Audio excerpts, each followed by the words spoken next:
The thunder cracked across the sky like a whip, rattling the windows of Valerie Fletcher's modest ranch house as she clutched the foreclosure notice in trembling hands.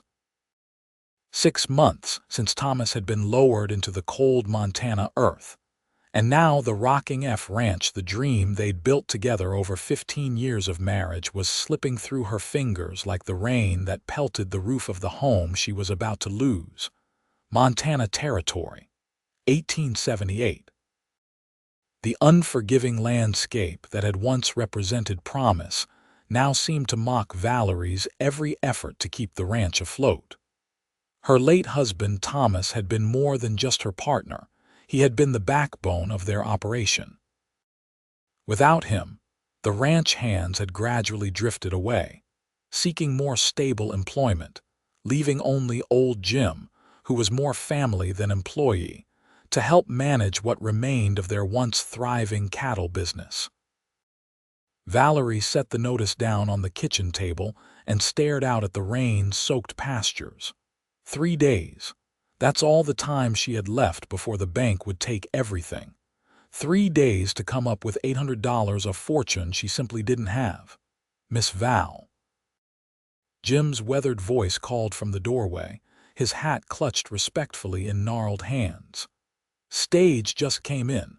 Thought you might want to know they're bringing cattle buyers to town tomorrow. Valerie nodded, brushing away a tear before turning to face the old ranch hand. Thank you, Jim. But I don't think we have enough head to make a difference now. She gestured to the notice. Bank's calling in the loan. 3 days. Jim's face fell. Damn that Hollister. Vulture's been circling since the day Mr. Thomas passed. Nathaniel Hollister, the banker who held the loan on the Rocking F, had made no secret of his desire to acquire the ranch land. His partnership with the railroad meant that whoever owned the property when the tracks came through would see their investment multiply tenfold. I think I'll ride into town, Valerie said, squaring her shoulders. One last appeal. In this weather, madam, the rain's letting up. Besides, she added with a brittle smile, I'm already drowning anyway. An hour later, Valerie rode into the small town of Linden, Montana Territory.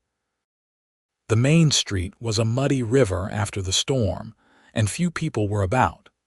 She tied her horse outside the Linden Bank and Trust and took a deep breath before pushing through the door. The bank was empty save for a clerk and, of course, Hollister himself, who looked up from his desk with thinly disguised satisfaction when he saw her. Mrs. Fletcher, he greeted, rising to his feet. I see you received my notice. Mr. Hollister, Valerie acknowledged stiffly. I've come to ask for an extension. Hollister gestured to the chair across from his desk. Please sit. Valerie remained standing. I have 20 head of cattle I can sell. With the price of beef what it is, that should buy me another month. I'm afraid that won't be possible, Hollister replied, not bothering to hide his smugness. The railroad representatives will be here next week. I need to have all matters settled before then. My husband worked that land for 15 years, Valerie said, her voice tight with emotion. Surely another month. Your husband, Hollister interrupted, took out a loan he couldn't repay. Business is business, Mrs. Fletcher. I suggest you use these 3 days to make arrangements. The door to the bank opened, sending a gust of cool air through the room. Both Valerie and Hollister turned to see a stranger enter, tall, broad-shouldered, his face shadowed by a wide-brimmed hat. Afternoon, the man said, his voice a deep rumble that somehow filled the small space. He removed his hat, revealing dark hair streaked with silver at the temples and penetrating blue eyes that quickly assessed the scene before him. Hope I'm not interrupting. The bank is still open, Hollister said impatiently. Farley will assist you. The stranger nodded but made no move toward the clerk's window. Instead, he glanced at Valerie, taking note of her flushed face and the rigid set of her shoulders. Xavier Foster, he introduced himself, extending a hand first to Valerie, then to Hollister. "Just rode in on the stage." "Nathaniel Hollister, bank president," the banker replied, shaking the man's hand briefly. "Mrs. Fletcher was just leaving." Valerie felt a flash of humiliation. "Yes, I was." She turned to go, her head high despite the defeat weighing on her heart. "Actually," Xavier Foster said, "if you're discussing ranch business, I might have an interest." Hollister's eyebrows rose. "Are you in the market for property, Mr. Foster?" "I might be." Foster's eyes remained on Valerie. "Been looking to settle somewhere with good grazing land." "Well then," Hollister smiled thinly, "you've come at an opportune time. The Rocking F will be available at auction in 3 days." "Auction?" Foster's gaze sharpened. "Foreclosure. As I said, Mrs. Fletcher was just leaving." "How much?" Foster asked, still looking at Valerie. She blinked, caught off guard. "Excuse me, the debt. How much is owed?" Valerie hesitated, pride warring with desperation. $800. Foster let out a low whistle. "That's a fair sum." He turned to Hollister. "Is that the principal or does it include interest?" "With interest and fees, the total is $842, Hollister replied, clearly annoyed by the interruption. "I see." Foster reached into his vest pocket and withdrew a folded sheaf of papers. He moved to the clerk's counter, spreading them out. "These are bankers' drafts from the First National Bank of Denver. I believe they'll cover the amount." Valerie gasped. Hollister hurried over to examine the drafts, his face darkening as he confirmed they were legitimate. "Mr. Foster, this is highly irregular," Hollister protested. "There are procedures. I'm paying the lady's debt in full," Foster interrupted calmly. "Now, I believe that entitles Mrs. Fletcher to her deed free and clear." "Why?" Valerie found her voice at last. "Why would you do this? You don't even know me." Foster turned those blue eyes on her again, and something in his expression made her breath catch. "Let's just say I've been in need of help before. Sometimes the world surprises you in good ways." Hollister sputtered, his plans dissolving before his eyes. "This is outrageous." "I must consult with the law is clear," Foster cut in. "The debt is paid. The property remains with its rightful owner." He turned to Valerie. "I assume you have no objection to me settling your account." Valerie struggled to comprehend what was happening. "No, but I couldn't possibly accept." "Nothing to accept," Foster said with a slight smile. "Just a transaction. Might I suggest we continue this conversation somewhere else? I find banks stuffy." 20 minutes later, Valerie found herself sitting across from Xavier Foster in the town's only restaurant, a cup of coffee warming her hands as she tried to make sense of the stranger's actions. "Mr. Foster, I don't know how to thank you," she began, "but I also don't understand why you would do this for someone you've never met." Foster sipped his coffee before answering. "Sometimes a man gets tired of seeing the wrong people win, Mrs. Fletcher." He set his cup down. "I've ridden all over this territory, seen too many good folks lose their land to men like Hollister. But $800. Valerie shook her head in disbelief. "I have to repay you."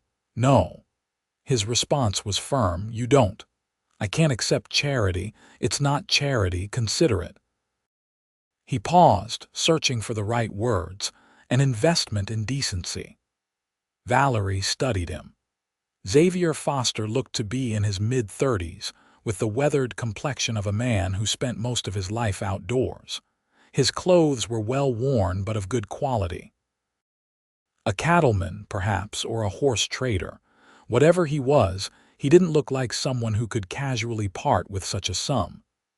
"At least let me offer you a place to stay," she said finally.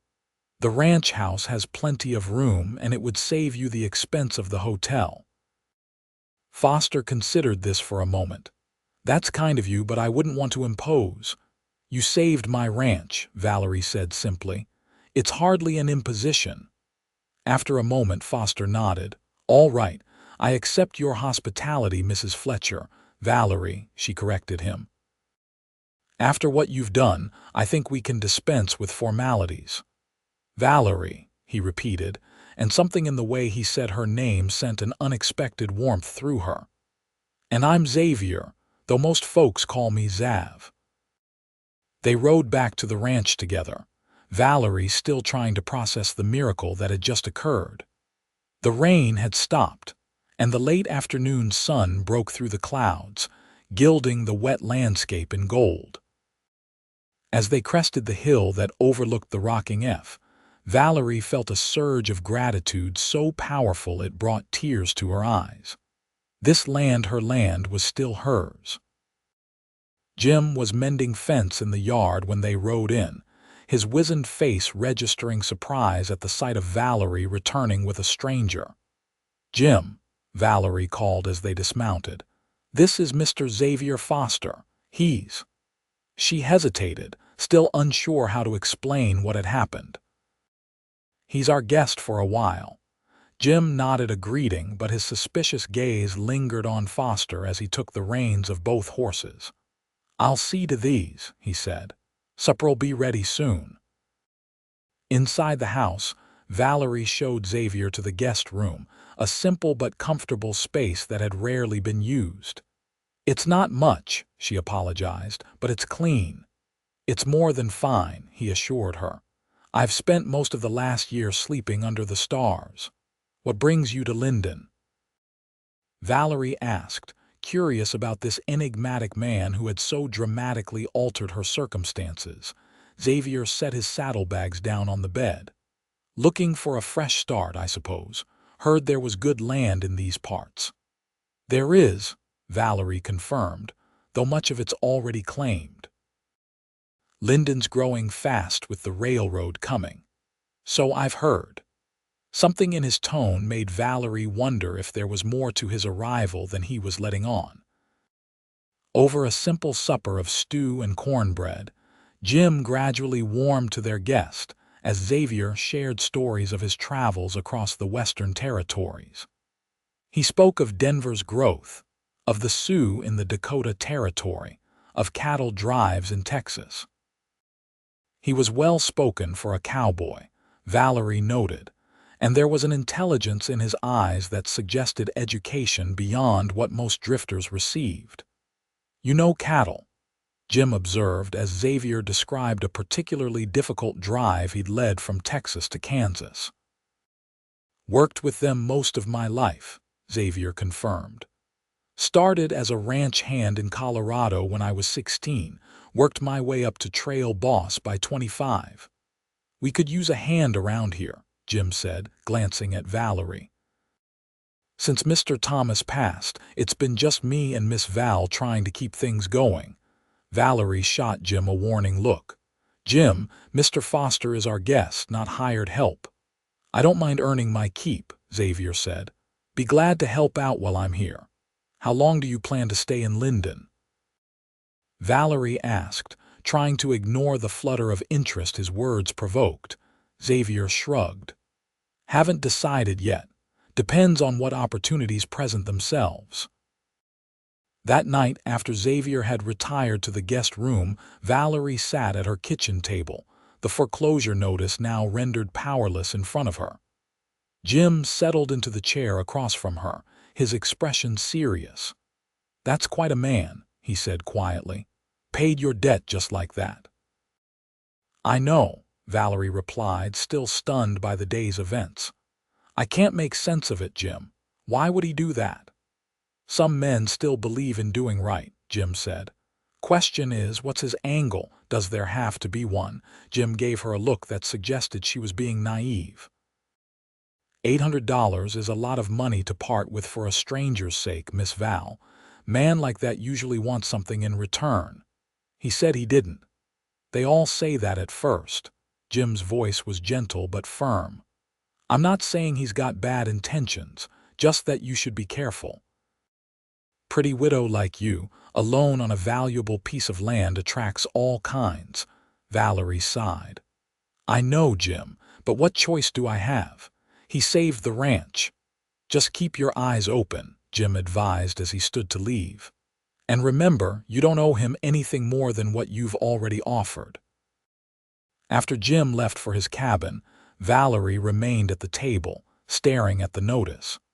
Why had Xavier Foster really paid her debt? Was it truly just an act of kindness, or was Jim right to be suspicious? And why did the thought of Xavier having ulterior motives disappoint her so much? The next morning dawned clear and bright, the storm having washed everything clean.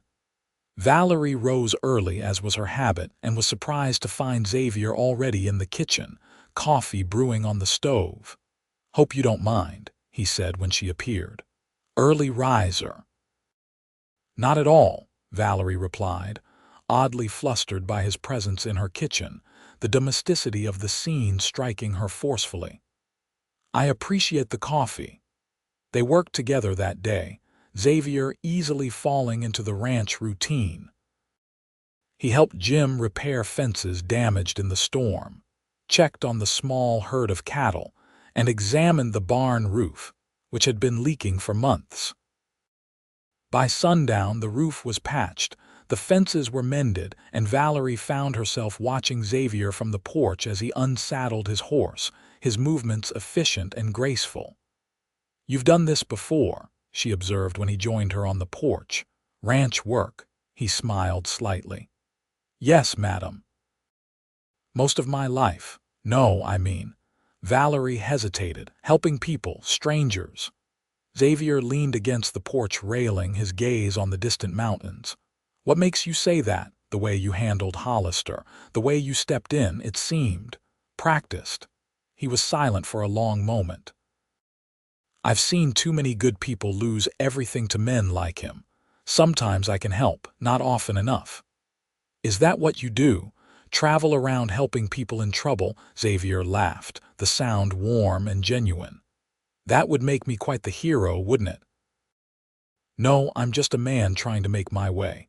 Sometimes that includes doing what I can when I see an injustice." "Well, whatever your reasons," Valerie said softly, "I'm grateful." Their eyes met, and something passed between them, a connection, a spark of understanding. For the first time since Thomas died, Valerie felt the stirring of something she had thought was buried with her husband. Days passed, and Xavier showed no signs of leaving. He worked alongside Jim from sunrise to sunset, bringing order back to the ranch that had begun to slip into disrepair in the months since Thomas's death. He fixed the chicken coop, reinforced the corral, and even managed to coax the old well pump back to life when it had seemed beyond repair. Valerie found herself watching him more than she should, appreciating not just his capable hands and strong back, but the quiet way he listened when she spoke, the respect he showed to Jim, the gentleness he displayed with the animals. She tried to remind herself of Jim's warning to keep her guard up, but it was becoming increasingly difficult. A week after Xavier's arrival, Valerie rode into town for supplies. As she tied her horse outside the general store, Nathaniel Hollister emerged from his bank across the street and made a beeline for her. "Mrs. Fletcher," he called, his tone falsely cordial. "A word, if you please." Valerie straightened her shoulders. "Mr. Hollister." "I've been thinking about your situation." Hollister's eyes narrowed. "This Foster fellow, do you know anything about him?" "He's my guest," Valerie replied coolly. "Beyond that, it's not your concern." "Oh, but it is." Hollister stepped closer. "You see, I've made inquiries." No one in Linden has ever heard of a Xavier Foster. He arrived on the stage with no luggage save those saddlebags, and he just happened to have banker's drafts for the exact amount needed to save your ranch. Valerie felt a flicker of unease but refused to show it. "What are you implying?" "Only that you might want to consider who you're allowing into your home." Hollister's smile was thin. "Men with that kind of money and no apparent business don't just appear out of nowhere with charitable intentions." "Mr. Foster has been nothing but a gentleman," Valerie retorted, though doubt crept into her mind. For now. Hollister adjusted his coat. But mark my words, Mrs. Fletcher. Men like that always collect their debts eventually, and the price is usually higher than the original sum. With that parting shot, Hollister returned to his bank, leaving Valerie troubled. She completed her shopping mechanically, her mind racing. Who was Xavier Foster really? And why had he chosen to help her? When Valerie returned to the ranch, she found Xavier and Jim in serious conversation by the barn. They fell silent as she approached, which only increased her suspicion. "Everything all right?" she asked, dismounting. "Fine," Jim answered too quickly. "Just discussing what needs doing next." Valerie looked from one man to the other, sensing there was more to it. "Mr. Foster, might I have a word with you? Alone." Jim took the hint and busied himself with unloading her supplies, while Xavier followed Valerie to the shade of a large oak tree near the house. "I ran into Hollister in town," Valerie began without preamble. "He seems very interested in you."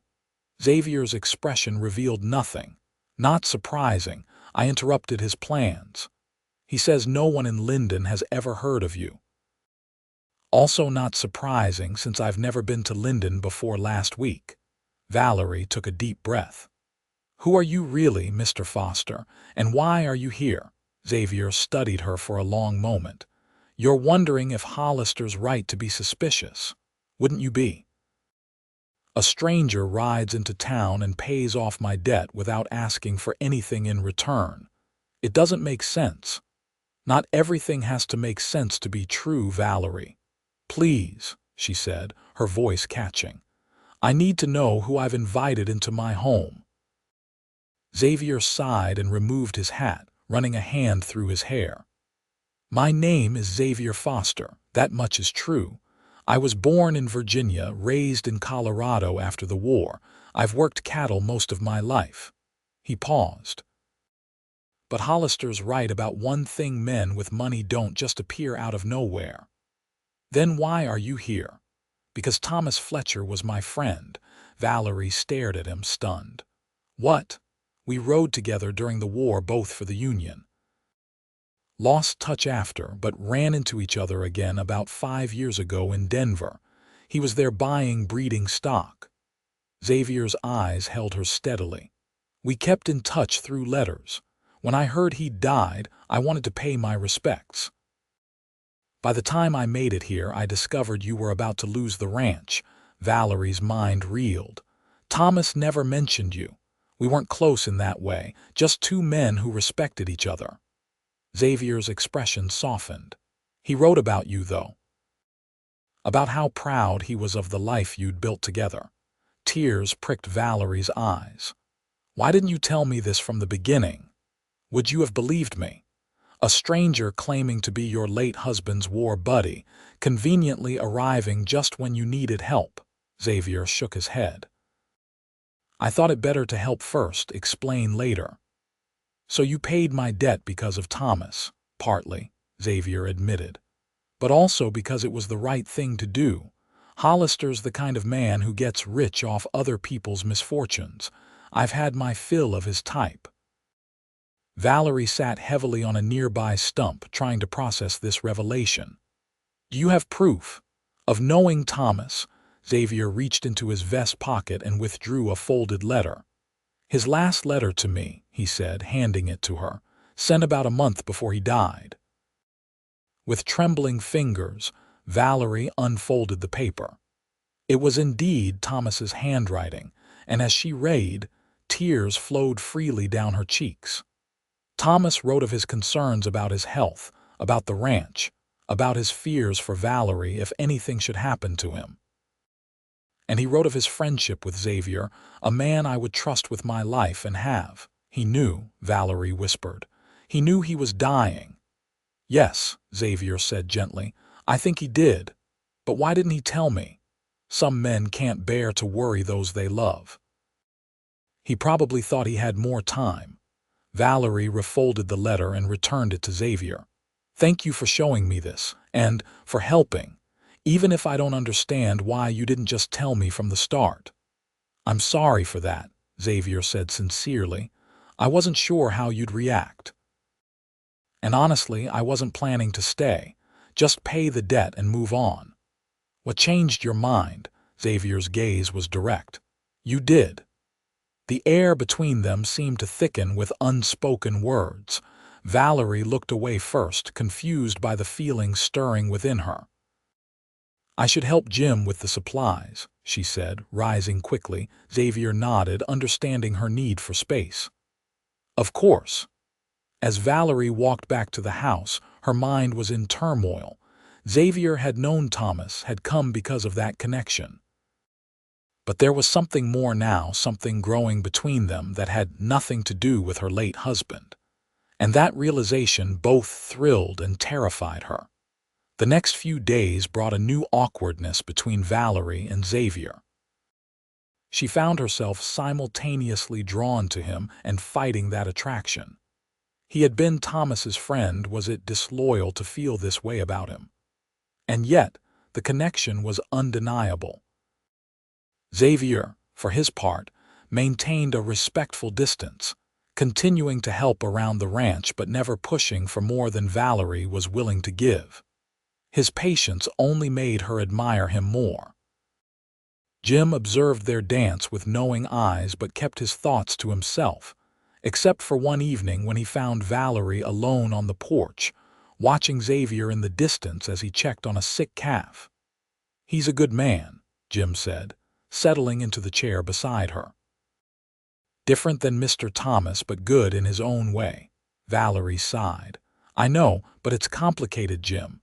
Life usually is. The old ranch hand studied her profile. Mr. Thomas wouldn't want you to be alone forever, you know. It's only been 6 months. Time doesn't measure grief, Miss Val. The heart knows what it needs. Valerie turned to look at him. And what does my heart need, Jim? That's for you to figure out. He stood with a groan, his old joints protesting. But if you ask me, a second chance at happiness isn't something to turn your back on. As Jim hobbled back to his cabin, Valerie pondered his words. Was that what Xavier represented? A second chance. The very thought was both exhilarating and frightening. The next day dawned bright and clear, a perfect Montana summer day. Xavier suggested they ride out to check the far pasture where some of the cattle had been grazing. Valerie agreed, grateful for the chance to escape the confines of the ranch house and the tension that seemed to fill it whenever they were alone together. They rode side by side through rolling meadows dotted with wildflowers, the mountains a breathtaking backdrop against the blue sky. It was on days like this that Valerie remembered why she and Thomas had fallen in love with this land in the first place. It's beautiful country, Xavier remarked as they paused to let their horses drink from a clear stream. I can see why Thomas was so proud of it. We were happy here, Valerie said softly, even when times were hard. Xavier dismounted and helped Valerie down from her horse, his hands lingering at her waist a moment longer than necessary. The touch sent a ripple of awareness through her. Thomas was lucky to have found you, he said, his voice low. He knew it too. Valerie looked up at him, struck again by the intensity of his blue eyes. You're not what I expected, Xavier Foster. What did you expect? I don't know. Not someone who would. She trailed off, unsure how to express the confusion of emotions he stirred in her. Who would what? He pressed gently. Who would make me feel this way? She admitted, her voice barely above a whisper. It's too soon. I shouldn't what? Feel. Xavier's hand came up to brush a strand of hair from her face. Thomas loved life, Valerie. He wouldn't want you to stop living yours. It feels like betrayal, she confessed, tears welling in her eyes. It's not betrayal to heal, Xavier said, to move forward. Is that what I'm doing? Moving forward, or just running from the pain? Xavier's hand dropped away. Only you can answer that. They stood in silence for a long moment, the stream gurgling beside them, the horses grazing peacefully nearby. Finally, Valerie spoke. "I need time, Xavier, to understand what I'm feeling." "To be sure. I understand," he said with a gentle smile, "and I'm not going anywhere." The promise in those words warmed her heart, even as it frightened her. They mounted their horses and continued their ride, checking the cattle before turning back toward the ranch. By the time they returned, something had shifted between them, an acknowledgement of feelings that could no longer be ignored, even if they weren't yet ready to be acted upon. That evening, as they sat on the porch after supper, watching the sunset paint the sky in shades of orange and pink, Xavier told Valerie more about his friendship with Thomas. He shared stories from their time during the war, tales of Thomas's courage and humor that made Valerie laugh and cry in equal measure. "He saved my life, you know," Xavier said. "During the Battle of Nashville, pulled me behind cover when a Confederate sniper had me in his sights." He shook his head with a sad smile. "I always figured I'd get the chance to repay that debt somehow." "Is that what this is?" Valerie asked. "Repaying a debt?" Xavier looked at her, his expression serious. "It started that way maybe, but now—" He trailed off, then continued more carefully. "Now I'm here because I want to be. Because in getting to know you, I understand why Thomas loved you so much."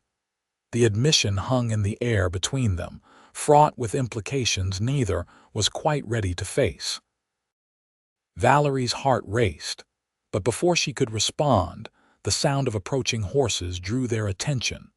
3 riders were coming up the road to the ranch Nathaniel Hollister, and 2 men Valerie recognized as his business associates from town. Their arrival at this hour could not mean anything good. Xavier rose to his feet, his relaxed posture instantly alert. "Stay here," he told Valerie, but she stood as well, refusing to hide. "It's my ranch," she said firmly. "I'll face whatever this is." They descended the porch steps together as the riders reached the yard and dismounted. Hollister's smug expression set Valerie's teeth on edge. "Mrs. Fletcher," Hollister greeted her with false cordiality. "Mr. Foster, I hope we're not interrupting your evening." "What do you want, Hollister?" Xavier asked, his voice calm but carrying an undercurrent of steel. "Just a neighborly visit," Hollister replied, though his eyes were cold, "and to deliver some news that might interest you both." "Whatever it is, it can wait until business hours," Valerie said. "It's getting late." Hollister ignored her. "You see, I've been curious about your benefactor here, Mrs. Fletcher, so I sent some telegrams, made inquiries." His smile widened. "It seems Mr. Foster is quite well known in certain circles." Xavier's expression didn't change, but Valerie sensed a new tension in his stance. "If you have something to say, Hollister, say it," Xavier said evenly. Hollister withdrew a folded paper from his coat pocket. "This arrived today. A wanted poster from Wyoming Territory." He unfolded it with theatrical slowness.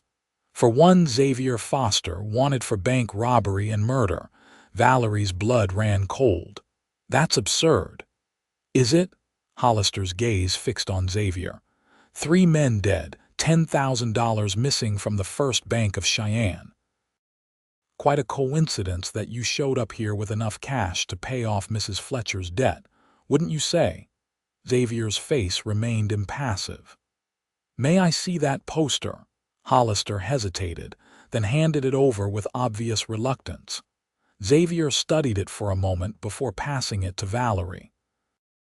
The sketch on the poster bore only a passing resemblance to Xavier, and the description was vague enough to fit half the men in the territory.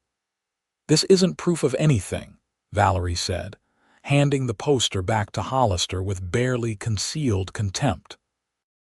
"Perhaps not conclusive proof," Hollister admitted, "but enough to raise serious questions. The sheriff is very interested in speaking with Mr. Foster." "Then I'll speak with him," Xavier said calmly. "In the morning, I think not." Hollister signaled to his companions, who moved their hands to their sidearms. "You'll come with us now. The sheriff is waiting." Valerie stepped between Xavier and Hollister. "This is my property, Mr. Hollister. You have no authority here." "I'm acting as a concerned citizen, Mrs. Fletcher." "This man may be dangerous." "The only danger I see is the one you're creating," Valerie retorted. Xavier gently moved Valerie aside. "It's all right," he told her quietly. "I'll go. Better to clear this up now." "Xavier, no, trust me," he said, his eyes holding hers. "I'll be back." With a sense of helplessness, Valerie watched as Xavier mounted his horse and rode away with Hollister and his men. The night suddenly felt colder, the ranch emptier than it had even in the lonely months after Thomas's death. Jim appeared from the shadows of the barn, having witnessed the entire exchange. "What are you going to do?" he asked Valerie. She squared her shoulders, determination replacing fear. "I'm going to find out the truth." Morning found Valerie riding into Linden, her mind made up. She had spent a sleepless night reviewing everything she knew about Xavier Foster, weighing the brief time she had known him against Hollister's accusations. By dawn, she had reached a conclusion. She believed in Xavier. Whatever his past held, he was not the criminal Hollister claimed. The sheriff's office was a small building off the main street. Inside, Sheriff Daniels, a fair man who had always treated Valerie with respect, looked up from his desk as she entered. "Mrs. Fletcher," he greeted her. "I expected you might come by." "Where is he?" Valerie asked without preamble. The sheriff nodded toward the single cell at the back of the office, where Xavier sat on a narrow cot, his expression unreadable when he saw her. "Is he under arrest?" Valerie demanded. "Not formally," Sheriff Daniels replied. "I'm holding him while I verify Mr. Hollister's claims." "And how long will that take?" "I sent telegrams to Cheyenne last night. Should hear back in a day or two." Valerie approached the cell. "May I speak with him?" The sheriff hesitated, then nodded. "I'll give you a few minutes of privacy." He stepped outside, leaving them alone. Xavier rose and came to the bars that separated them. "You shouldn't have come," he said quietly. "Did you think I wouldn't?" Valerie's eyes searched his. "Tell me the truth, Xavier, all of it," he sighed, running a hand through his hair. "The truth is complicated." "I'm not leaving until I hear it." Xavier studied her for a long moment, then nodded. "All right. Yes, there was a bank robbery in Cheyenne. Yes, men died. But I wasn't the robber. I was working with the bank to transport funds to Denver." "You worked for the bank?" "As a security consultant, yes. After the war, before I went back to ranch work." Xavier's expression darkened. "The robbery was an inside job. The bank manager, a man named Whitfield, arranged it all. When it went wrong and people were killed, he needed a scapegoat. And that was you. I was convenient. Out of town when it happened, no family to vouch for me." Xavier gripped the bars. "By the time I learned I was a wanted man, it was too late to clear my name. Whitfield had disappeared with the money, leaving me to take the blame. And the money you used to pay my debt, legitimate. I've been working cattle drives, saving every penny. Those bankers' drafts were drawn on my account in Denver." Xavier's eyes held hers. "I swear to you, Valerie, I've never killed a man except in war, and I've never stolen a penny that wasn't rightfully mine." Valerie studied his face, searching for any sign of deception. She found none. "I believe you," she said simply. Relief washed over his features. "Thank you. That means more than you know. But believing you isn't enough. We need to prove your innocence. Hollister won't make that easy. He wants the ranch, and discrediting me is the fastest way to get it." "What does he gain by that?" Valerie frowned. "The debt is paid. If I'm convicted of robbery, the money I paid would be considered stolen. The debt would be reinstated." Xavier's expression hardened. "And I have a feeling Hollister knew exactly what he was doing when he sent those telegrams. He may even be in contact with Whitfield. Then we'll find Whitfield first, Valerie said decisively. Clear your name. Xavier's hand reached through the bars to cover hers. This isn't your fight, Valerie. You made it mine when you saved my ranch. She turned her hand to clasp his. And when you became important to me. The admission hung between them, charged with meaning. Before Xavier could respond, the sheriff returned, ending their private moment. Time's up, Mrs. Fletcher, he said, though not unkindly. Valerie reluctantly released Xavier's hand. I'll be back, she promised. Outside, Valerie found Jim waiting with the horses. Well, the old ranch hand asked. He's innocent, Valerie stated firmly, but we need to prove it. How do we do that? We start by finding out everything we can about Nathaniel Hollister. He's behind this, I'm sure of it. Over the next 2 days, Valerie and Jim became investigators. They spoke with everyone in town who might have information about Hollister, the telegraph operator who handled his messages, the stagecoach driver who delivered his mail, even the cleaning woman who worked at the bank. Piece by piece, they began to assemble a picture of a man whose business dealings extended far beyond Linden. Their breakthrough came from an unexpected source. The young telegraph operator, Tommy Wilson, approached Valerie as she left the general store. Mrs. Fletcher, he called, glancing around nervously to ensure no one overheard. Could I have a word? In private, intrigued, Valerie followed him to the alley behind the telegraph office. What is it, Tommy? It's about Mr. Hollister. Tommy fidgeted with his cap. I probably shouldn't be telling you this, but he's been exchanging telegrams with someone in Denver, a man named Whitfield.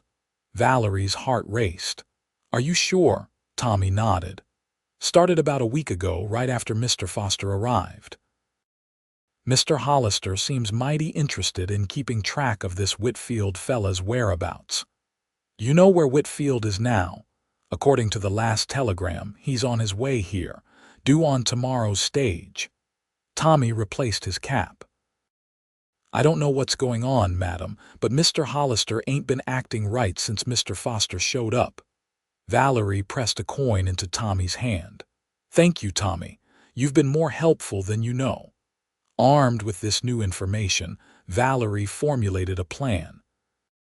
If Whitfield was coming to Linden, they needed to intercept him before Hollister did. And they needed evidence of the connection between the two men. That night, Valerie and Jim broke into Hollister's office at the bank. It was risky, but they found what they were looking for: a locked drawer in Hollister's desk that, when forced open, contained correspondence that proved Hollister and Whitfield had been business partners for years. More damning, there were notes discussing the Cheyenne robbery and Xavier's framing. This is enough to clear Mr. Foster, Jim said as they carefully replaced everything except the incriminating letters. Not quite, Valerie replied. We need Whitfield to confess, and for that, we need him to believe he's safe. The next morning, Valerie was waiting at the stagecoach stop when it arrived. Among the passengers who disembarked was a well-dressed man with a nervous demeanor. He matched the description Xavier had given of Whitfield: medium height, thinning hair, a distinctive scar on his left cheek. Valerie approached him confidently. Mr. Whitfield, I'm Eliza Hollister, Nathaniel's sister. She extended her hand with a warm smile. Nate sent me to bring you to the ranch. He thought it would be more private than meeting in town. Whitfield hesitated only briefly before shaking her hand. A pleasure, Miss Hollister. I wasn't aware Nathaniel had a sister in Linden. I'm just visiting, Valerie explained smoothly. My carriage is this way. Whitfield followed her to where Jim waited with a wagon, his weathered face unrecognizable beneath a wide-brimmed hat pulled low. As they drove out of town, Valerie maintained a steady flow of conversation, asking about Whitfield's journey and commenting on the scenery. all while directing Jim to take a route that would lead not to Hollister's home, but to the rocking F. It wasn't until they turned onto the ranch road that Whitfield realized something was amiss. "This isn't the way to Hollister's place," he said, his voice sharpening. "Where are you taking me?" "Somewhere we can have a proper conversation about Xavier Foster," Valerie replied, dropping her pretense. "And about the bank robbery in Cheyenne." Whitfield's face drained of color. He made a move to jump from the wagon, but Jim was faster, producing a shotgun from beneath the seat. "I wouldn't," the old ranch hand advised calmly. "Not at this speed." When they reached the ranch house, Sheriff Daniels was waiting, along with 2 deputies. Valerie had sent word to him that morning, sharing what they had discovered and suggesting he might want to be present when Whitfield arrived. "What's the meaning of this?" Whitfield demanded, as Jim brought the wagon to a stop. "Justice," Valerie said simply, handing the sheriff the letters they had taken from Hollister's office. "For Xavier Foster." An hour later, faced with the evidence against him and the prospect of hanging for murder, Whitfield broke. He confessed everything: the robbery he had planned with Hollister, the deaths that had resulted, and the framing of Xavier Foster to cover their tracks. Sheriff Daniels took detailed notes, his expression growing grimmer with each revelation. "So Hollister was your partner from the beginning," the sheriff clarified. "And he suggested using Foster as a scapegoat." "It was his idea," Whitfield confirmed, his composure shattered. "Foster had worked security for the bank, knew the routines. Hollister said he'd be perfect to take the blame." "And why did Hollister want Foster framed?" "I don't know all the details," Whitfield admitted.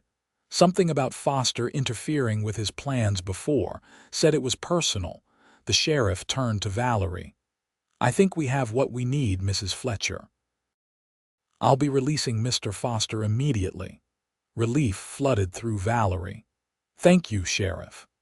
As the sheriff and his deputies took Whitfield away, Valerie sank onto the porch steps, exhaustion finally catching up with her. Jim settled beside her, his weathered face creased in a rare smile. "You did good, Miss Val," he said. "Real good." "We did good," she corrected, patting his gnarled hand. "I couldn't have done it without you." "Mr. Foster's a lucky man," Jim observed. "Not many women would risk so much for a man they've known so short a time." Valerie looked toward town, where Xavier would soon be released. "I think we're both lucky," she said softly. The sound of hoofbeats made them both look up. Riding toward the ranch at a gallop was Xavier, his face alight with a joy that made Valerie's heart skip. She rose to her feet as he dismounted and took the porch steps 2 at a time. Without a word, he swept her into his arms, lifting her off her feet in an embrace that expressed everything words couldn't. When he set her down, his hands framed her face, his eyes searching hers. "You are the most remarkable woman I've ever known," he said, his voice husky with emotion. "You risked everything for me." "Not everything," Valerie replied with a smile. "Just enough." Jim cleared his throat pointedly and rose to his feet. "Think I'll go check on the north pasture," he announced to no one in particular and ambled away, leaving them alone. Xavier's thumbs brushed Valerie's cheeks. "The sheriff told me what you did. How you found Whitfield, got him to confess. I still can't believe it." "Believe it," she said. "I wasn't about to let Hollister win, not after everything you've done for me. It wasn't just about repaying a debt, you know." Xavier's gaze grew serious. "That might have been why I came to Linden, but it's not why I stayed." "Why did you stay?" Valerie asked, though she thought she knew the answer. "Because from the moment I saw you standing in that bank, refusing to be beaten even when everything was stacked against you, I knew you were someone special." His voice dropped lower. "And the more I got to know you, the more certain I became that I never wanted to leave." Valerie's heart swelled with emotion. "Even when I doubted you." You had every right to doubt, but in the end, you believed in me enough to fight for me." Xavier's hand slid down to her shoulders, then her arms, finally capturing her hands in his. "I love you, Valerie Fletcher. I know it's soon, and I know you may not be ready to hear that, but it's the truth." Tears filled Valerie's eyes. "I thought I'd never feel this way again after Thomas died," she whispered. "I thought that part of me was gone forever, but you—" She squeezed his hands. "You brought it back to life. And yes, it's soon, and yes, it's unexpected, but I love you too, Xavier Foster."